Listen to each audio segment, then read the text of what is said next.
Dear students, hope you are all well. Today we are going to discuss the second part of the I habit. আমরা যেখানে শেষ করেছিলাম সেখান থেকে আমরা শুরু করতে চলেছি। ন্যারেটর বলছেন, I moved easily along the path and felt for the window ledge. আমি আমার বার্থ অর্থাৎ আসনের দিকে খুব সহজে গেলাম এবং অনুভব করতে পারলাম জানলার যে তাক, জানলাটা কোথায় আছে, পুরোটাই স্পর্শ নির্ভর। The window was open. Narrator বুঝতে পারলেন স্পর্শ দ্বারা জানলাটা খোলা। অ্যান্ড আই ফেসড ইট, আমি এর মুখোমুখি হলাম। Making A pretence of studying the landscape, আমি একটা ভান করলাম যেন আমি ল্যান্ডস্কেপ অর্থাৎ বাইরের দৃশ্যটা আমি দেখছি। যেহেতু আমরা জানি the narrator was totally blind, তাই তিনি একটা ভান করছেন যেন মেয়েটিকে দেখাবার চেষ্টা করছেন বাইরের দৃশ্যটা কিরকম। তিনি শুনতে পাচ্ছেন, I heard the panting of the engine, the rumble of the wheels, and in my minds I could see telegraph posts passing by. আমি শুনতে পেলাম ইঞ্জিনের ঝকঝক শব্দ, the rumble of the wheels, চাকার ঘর ঘর শব্দ, আর ইন মাই মাইন্ডস আই, আমার মানস চোখে অর্থাৎ তার মনের মধ্যে তিনি দেখতে পেলেন যে টেলিগ্রাফ পোস্টগুলো সেগুলো যেন ঝলক দিয়ে উঠছে। তখনকার দিনে রেল লাইনের পাশে টেলিগ্রাফ পোস্ট থাকত, তো তিনি শুনেছেন যে রেল লাইনের পাশে টেলিগ্রাফ পোস্ট থাকে এবং ট্রেন যখন যায় তখন সেই টেলিগ্রাফ পোস্টগুলো দেখা যায় জানলা দিয়ে। Have you noticed I venture, narrator বলছেন মেয়েটিকে, তুমি কি লক্ষ্য করেছো? আমি সাহস করে বললাম, that the trees seem to be moving while we seem to be standing still. তুমি কখনো কি লক্ষ্য করেছো যে গাছগুলো মনে হয় যে গাছগুলো চলমান যখন আমরা স্থির হয়ে বসে থাকি। এটা আমরা যখন ট্রেন জার্নি করি মনে হয় যে আমাদের বাইরের যে পরিবেশ, বাইরের গাছ বা অন্যান্য জিনিস যে সমস্ত যেগুলো আছে সেগুলো চলমান, আমরা স্থির হয়ে আছি। তখন মেয়েটি বলল, দ্যাট অলওয়েজ হ্যাপেন্স, মার্ক করবে, ভেরি ইম্পর্টেন্ট। মেয়েটি বলল, এটা সবসময়ই ঘটে। Do you see any animals, আপনি কি কোনো জন্তু জানোয়ার বা প্রাণী দেখতে পাচ্ছেন? No, I answered quite confidently, আমি বেশ সাহসের সঙ্গে, আত্মবিশ্বাসের সঙ্গে আমি উত্তর দিলাম, না। মেয়েটি তো দেখতে পাচ্ছে না, সে ভাবছে তার বিপরীতে যে ভদ্রলোক বসে আছেন হয়তো তিনি দেখতে পাচ্ছেন। কিন্তু তিনি বললেন, I knew that there were hardly any animals left in the forests near Dera. আমি জানতাম যে দেরাদুনের কাছে যে বন আছে, যে জঙ্গল আছে, সেখানে কোনো প্রাণী প্রায় দেখতে পাওয়া যায় না। I turned from the window and faced the guard. আমি জানলা থেকে মুখটা ঘোরালাম এবং মেয়েটির মুখোমুখি হলাম। and for a while we sat in silence. এবং এক মুহূর্ত আমরা নীরব হয়ে রইলাম। পরের যে সেন্টেন্সটি আছে মার্ক করবে তোমরা, very very important. You have an interesting face, I remark. Narrator মন্তব্য করলেন, তোমার মুখটি আকর্ষণীয়। তো কিসের ভিত্তিতে তিনি করলেন? তিনি অনুমান করলেন যে তার বিপরীতে তার যে সহযাত্রী বসে আছে বালিকাটি, সে নিশ্চয়ই দেখতে খুব সুন্দরী। আই ওয়াজ বিকামিং কোয়াইট ডিয়ারিং, আমি কিন্তু আরো বেশি করে সাহসী হয়ে উঠলাম। But it was a safe remark, কিন্তু এটা ছিল একটা নিরাপদ মন্তব্য। তাহলে সেফ রিমার্কটা বুঝতে পারলে, what was the safe remark? That the narrator told the girl that she had an interesting face. Few girls can resist flattery, কিছু বালিকা আছে যারা এই তোষামোদটা প্রতিরোধ করতে পারে, তোষামোদটা এড়াতে পারে। তারপরে ন্যারেটর বলছেন, সি লাভ প্লিজেন্টলি, এ ক্লিয়ার রিঙ্গিং লাভ। বালিকাটির হাসিকে বর্ণনা করলেন ন্যারেটর যে সে হাসলো প্রাণবন্তভাবে, খুব খোলামেলাভাবে, একটি পরিষ্কার সুরেলা হাসি। এরপরে বালিকাটি বলছে, it's nice to be told I have an interesting face. এটা বলাটা খুব সুন্দর যে আমার মুখটি আকর্ষণীয়। I am tired of people telling me I have a pretty face. Very important line. তোমরা মার্ক করবে এটা। মেয়েটি বলছে, আমি ক্লান্ত হয়ে পড়েছি যে লোকেরা আমাকে এই কথা বলে যে আমার মুখটা খুব সুন্দর। অর্থাৎ অনেক লোকের কাছ থেকে এই কথাটা শুনতে শুনতে বালিকাটি ক্লান্ত হয়ে পড়েছে। Oh so you do have a pretty face thought I. Narrator ভাবলেন, ও তাহলে তোমার মুখটা সত্যই খুব সুন্দর। অ্যান্ড অ্যালাউড আই সেড, আমি জোরে জোরে বললাম, well an interesting face can also be pretty. বেশ, একটি আকর্ষণীয় মুখ সেটা সুন্দর হতে পারে। তো এই যে চলছে দীর্ঘক্ষণ ধরে তাদের মধ্যে কনভারসেশন, তখন মেয়েটি বলল, you are a very gallant young man. আপনি তো বেশ সাহসী যুবক। But why are you so serious? কিন্তু আপনি এত গম্ভীর কেন? অর্থাৎ বালিকাটি বুঝতে পেরেছে যে ন্যারেটর খুব গম্ভীর, কম কথা বলেন। I thought then I would try to laugh for her. আমি ভাবলাম যে তখন আমি তার জন্য হাসার চেষ্টা করব। But the thought of laughter only made me feel travelled and lonely. কিন্তু হাসির চিন্তাটা আমাকে কেবলমাত্র পীড়িত করলো এবং নিঃসঙ্গ করল। We will soon B at your station, I said. আমরা খুব শীঘ্রই তোমার স্টেশনে পৌঁছাবো, আমি বললাম। মেয়েটি তখন বলছে, thank goodness it's a short journey. ঈশ্বরকে ধন্যবাদ যে এটা একটা সংক্ষিপ্ত যাত্রা। তারপরে কি বলছে, I can bear to sit in a train for more than 2 or 3 hours। আমি ট্রেনের মধ্যে 2 বা 3 ঘন্টার বেশি বসে থাকতে পারি না। তার মানে যে এটা long journey, long train journey, এটা কিন্তু বালিকাটি পছন্দ করেন না বা সহ্য করতে পারে না। Yet I was prepared to sit there for almost any length of time. Narrator বলছেন, তা সত্ত্বেও আমি প্রস্তুত ছিলাম যে কোনো সময়, যত সময় লাগুক না কেন, সেখানে বসে থাকতে, just to listen to her talking, কেবলমাত্র তার কথা শোনার জন্য। মেয়েটির, বালিকাটির ভয়েস কিরকম, কণ্ঠস্বর কিরকম, ন্যারেটর বর্ণনা করছে। তোমরা মনে রাখবে এই জায়গাটা খুবই important. Her voice had the sparkle of a mountain stream. Narrator তুলনা করছেন তার কণ্ঠস্বর পাহাড়ি নদীর মতো উচ্ছল। মার্ক করবে এখানে, sparkle of a mountain stream.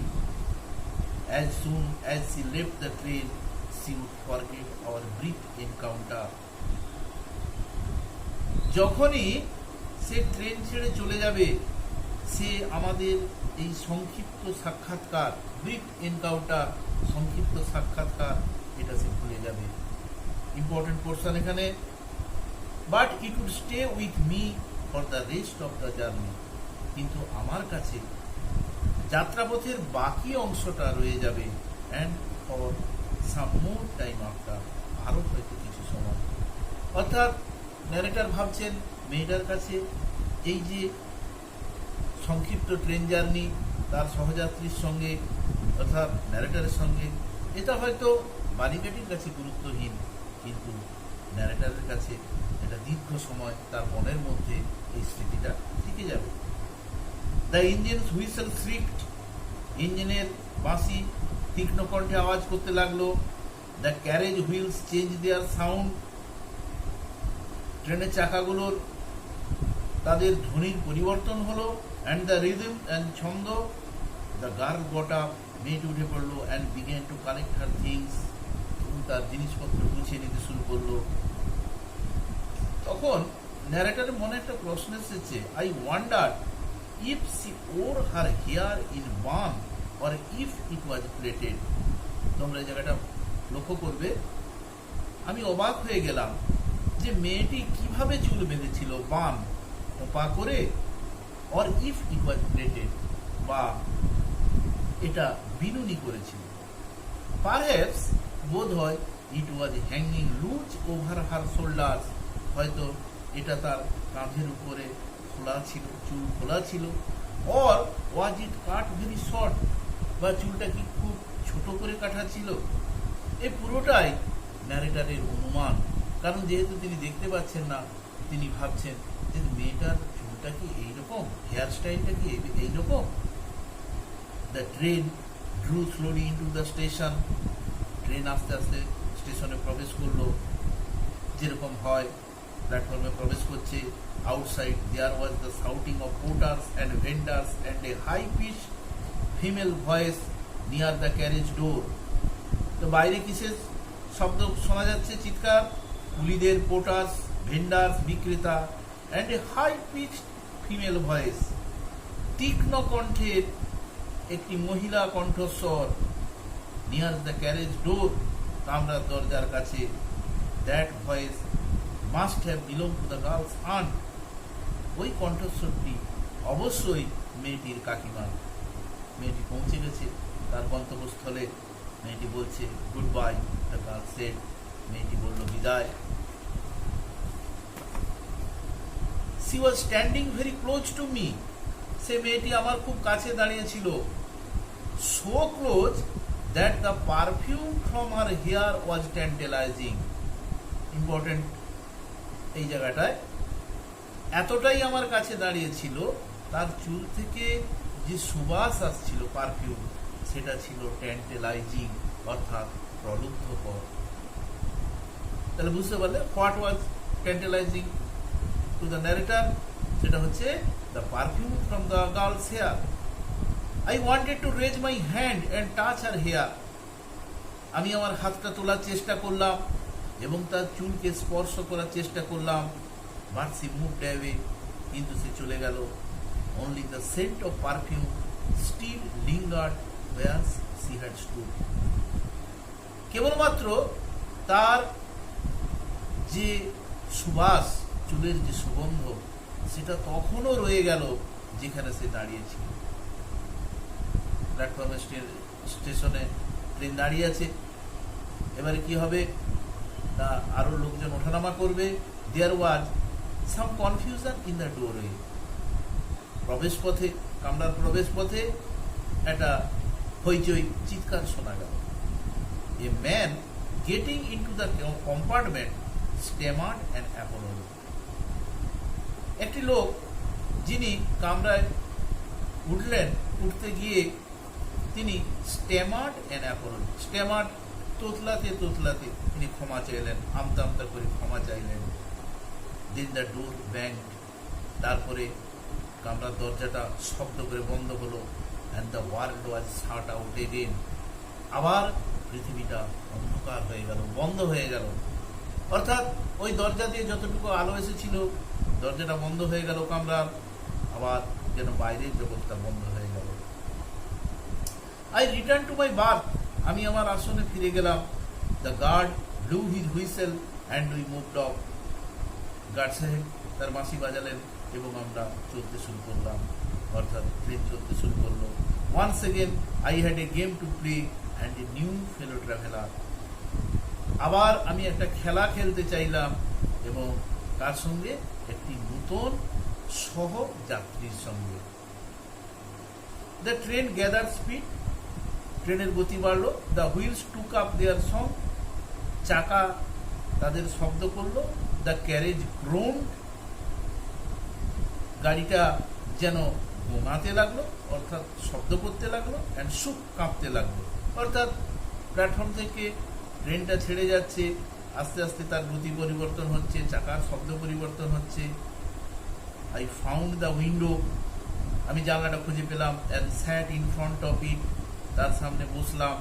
Steering into the daylight that was darkness for me, তিনি বাইরের দিকে তাকিয়ে আছেন, দিনের আলোর দিকে, যেটা তার কাছে অন্ধকার।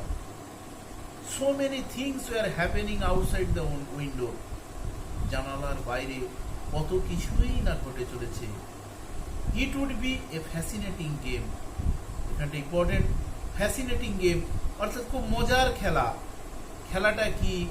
Guessing what went on out there, বাইরে কি ঘটে চলেছে এটা অনুমান করা। এটা হচ্ছে একটা ফ্যাসিনেটিং গেম, অর্থাৎ যেটাকে আমরা এক কথায় বলতে পারি গেসিং গেম, অনুমান করার খেলা। ন্যারেটর বুঝতে দিতে চাইছেন না, তার বিপরীতে যে সহযাত্রী আছে যে তিনি যে অন্ধ এটা বুঝতে দিতে চাইছেন না।